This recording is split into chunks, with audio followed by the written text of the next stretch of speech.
नवरी झाली बुद्धी, नवरा झाला बोलत काम, आणि त्या काम नावाच्या नवरीची आई म्हणजे हिची कोण झाली? नवऱ्याची आई.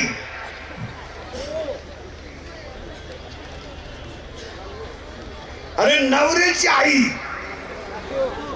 सासू, आणि त्या सासूचं नाव आहे वासना.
नवरा आहे काम, आणि सासू आहे वासना.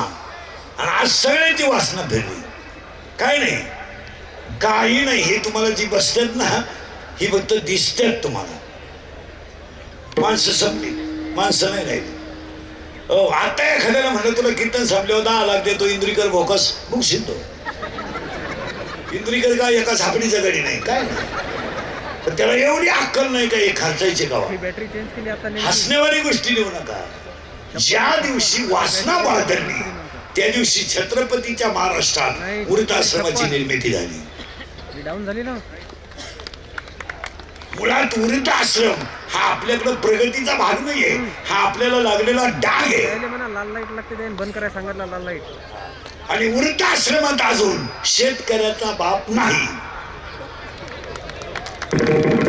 शेतकऱ्याच्या घरात भाजीला तेल नाही, पण बापाला भाकर आहे. पण ज्यांनी ज्यांनी नोकऱ्या केल्या आणि गरीबाचे 10-20 खाले, अख्ख्यांचे मुक्काम वृद्धाश्रमात आहे. पेन्शन घेऊन तुम्ही भेटाल ना, आम्ही जात असतो कधी कधी, ते आम्हाला ओळख करून देतात. मी विस्तार अधिकारी होतो. त्याला लाज नाही वाटत मा एवढा विस्तार झाला. मी अभियंता होतो. आता काय आता काय, एक मुलगा इंजिनियर केला तो सासरवाडीला गेला, एक पोरगी कॉलेजला गेली, आलीच नाही, मोकळा झाला. पहिली बायको मेली म्हणून दुसरी केली, ती पेन्शन घेऊन गेली, पुरा मोकळा झाला. आणि मग तो दिंडीत आमच्या बोकांडी आला तर आला, आमच्याही 2 दिंड्या करून दिल्या, म्हणजे वाटूनच गेलं.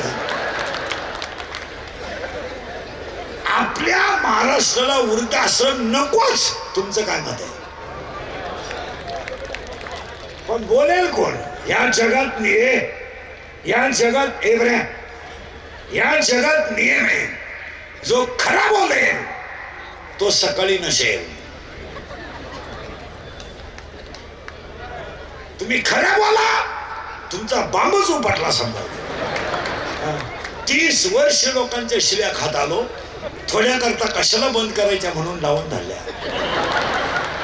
असा माणूस नाही राहिला का त्याला मला घोडा लावला नाही.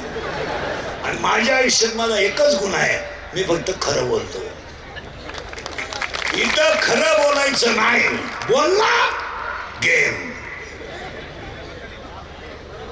इथं एकच काम करायचं, फक्त दुसऱ्याची स्तुती करीत राहायचं. खरं बोलाल तर मराल, लबाडी कराल टॉपला जाल. तुम्ही दिले तुम्हाला माझ्या पुढे बसलं का खरंय खरंय, मी निघून गेलो का धंदा आहे त्याचा, वासना आहे. आता नवरी झाली बुद्धी, नवरा झाला काम, सासू झाली वासना. आता फिट बसलं कीर्तन. आणि त्या त्या सासूचा नवरा, आता हिचं कोण होईल? सासरा. आणि त्या सासऱ्याचं नाव आहे दंभ. किचकट आहे बरं. नवरी बुद्धी, नवरा काम, सासू वासना, सासरा दंभ. आणि आज सगळ्यांना दंभ झालाय.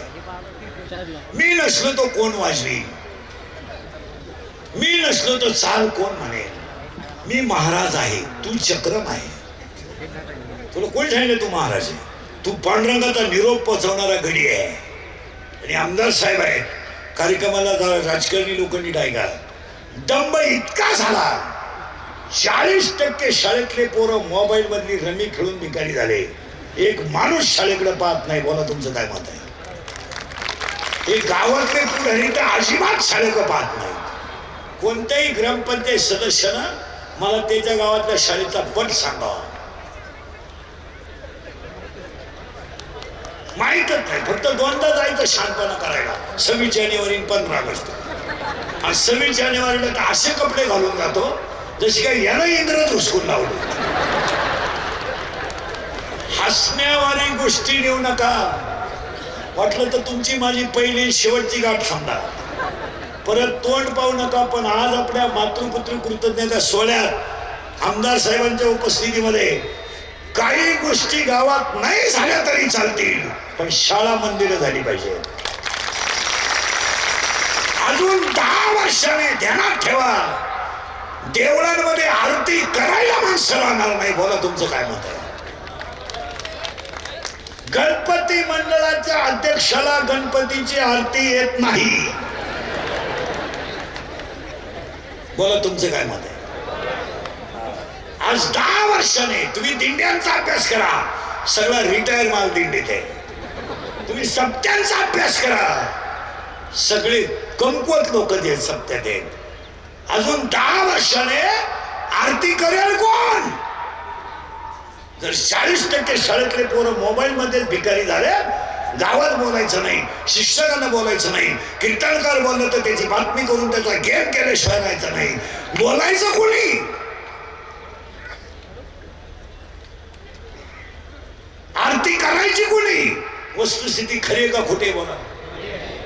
आज आपल्याला काही गोष्टी गावात नाही झाल्या तरी चालतील, पण शाळा मंदिरं झाली पाहिजे. आणि आज सगळ्या टॉपच्या पदावर जेवढे लोक नोकरीला आहेत सगळे झेडपीच्या शाळेतले आहेत. आणि आजही उच्च पदावर नोकऱ्या करणारे सगळे झेडपीचे. आज आपण जर शाळेकडे लक्ष दिलं नाही तर पिढी संपली. हे लॅपटॉप आणि फेसबुक आणि इंटरनेट हे चांगलंय तुमचं, पण वस्तुस्थिती खरे का खोटे? बोला. त्याच्या पुढचं ऐकलं डोकं बंद होईल तुमचं.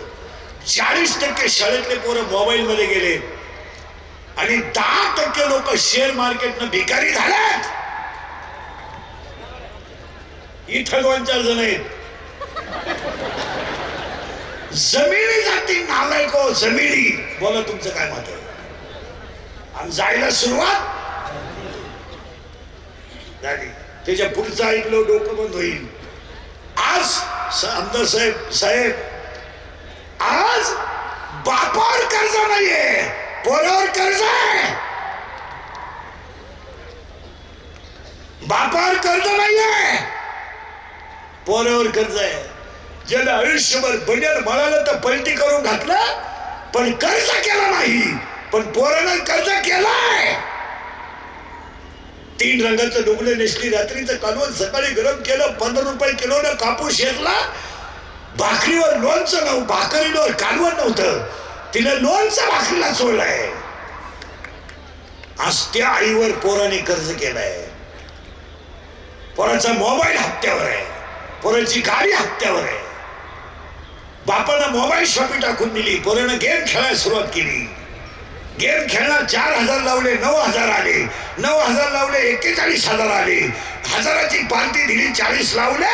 दुकान विकला. दुकान विकलेले 2 जण इथं बसलेत माझ्या पुढे. आत्ता नावा सगळं सांगत, नावा सगळं.